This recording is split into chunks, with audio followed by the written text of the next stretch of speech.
Alright, this is actually my third time recording this because I realized that in talking about this, I was probably making some comments that would make federal agents blush. Obviously, I have no intention of doing anything. However, I did want to talk about this because there are real life examples we can go to.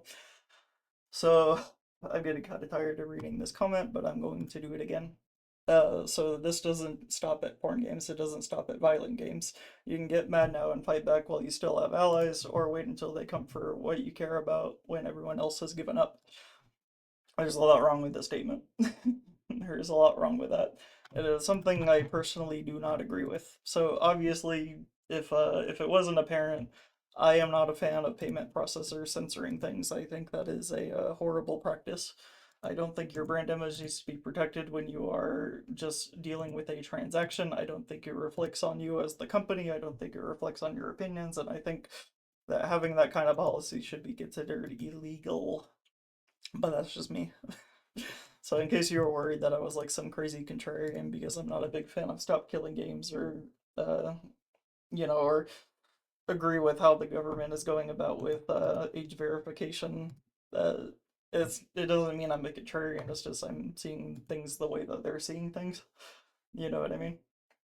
But this one I am very much not on the side of the payment processors. They can go suck a bag of dicks. So what he has said though, which the part that was wrong, actually the whole statement is wrong. But the first thing we can go is you can get mad now you can get mad now and fight back while you have allies. What the fuck are you supposed to do about this?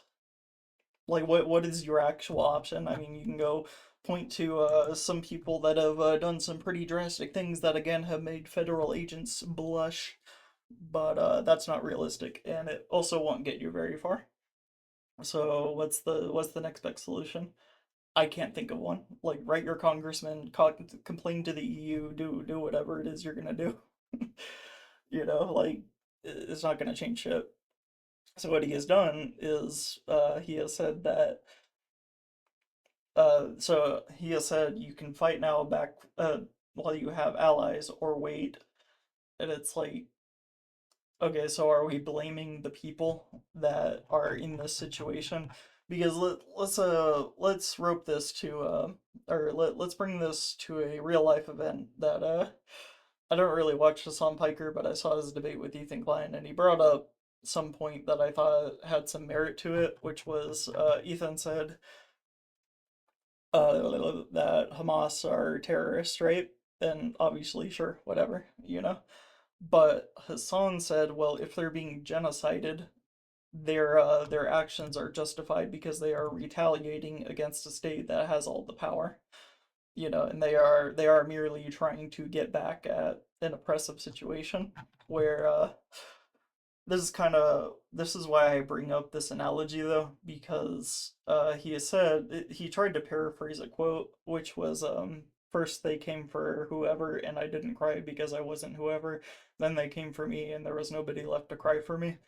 That doesn't really work in a in this situation, right? Because if there is nobody left to cry for you, that means they have been forcefully incarcerated, barred from protest, banned, exiled, whatever. They have been kicked out of the country for whatever reason, or just straight up murdered, like executed for treason or something.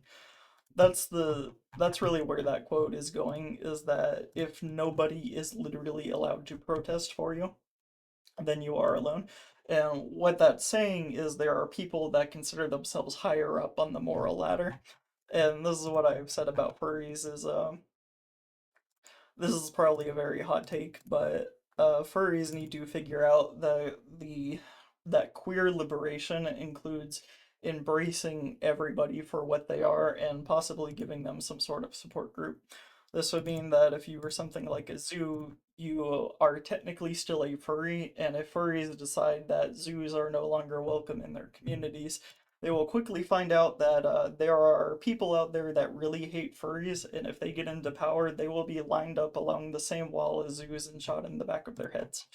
Like that is, you are in the same boat. You may not think you're in the same boat, but there is a moral ladder that you are climbing all of the rungs beneath you have been cut off, and the rung above you is in the process of being clipped.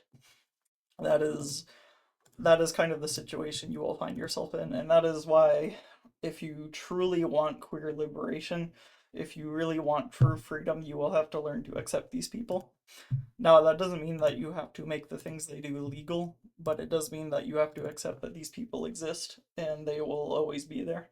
And if you don't accept them, you kind of deserve to be in the same boat as them, you know?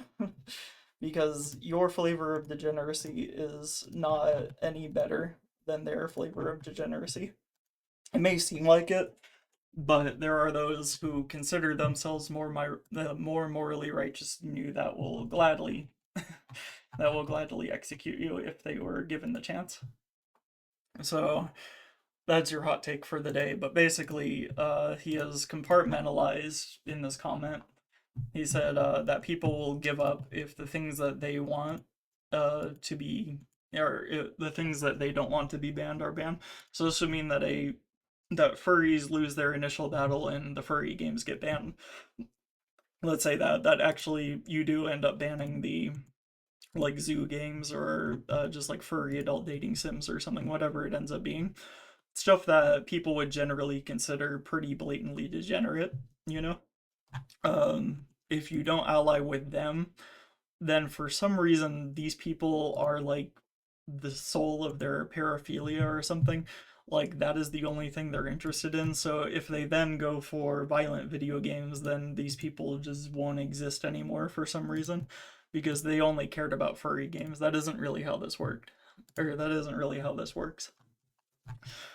So basically, by compartmentalizing this, and being part of a group that is capable of protesting anything they want, it doesn't really make sense, and I really hate that he's sort of blaming people for not standing up to this oppressive system when what the fuck are you supposed to do about it?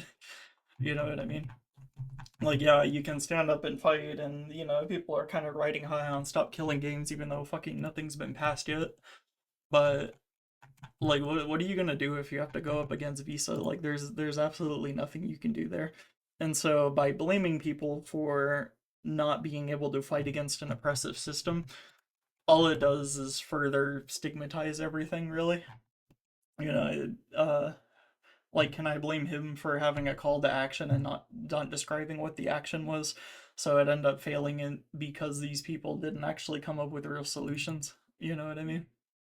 So that's kind of where we're at. Like that's why I want to rope this back into Gaza, especially, is because there are people who do live in these, you know, oppressive conditions where they are actually at risk of being completely removed, not just from society, not from protest, but like the gene pool entirely, you know. And so the question is, can you justify any action that you make against the oppressive system? You know what I mean? That's kind of where we're at. So I don't know, you know. I don't think it's a good idea. I think that the people that are saying this don't really know what they're asking for. Um I don't think they fully understand the situation they find themselves in, you know. And that's kind of where we're at. All right, thanks.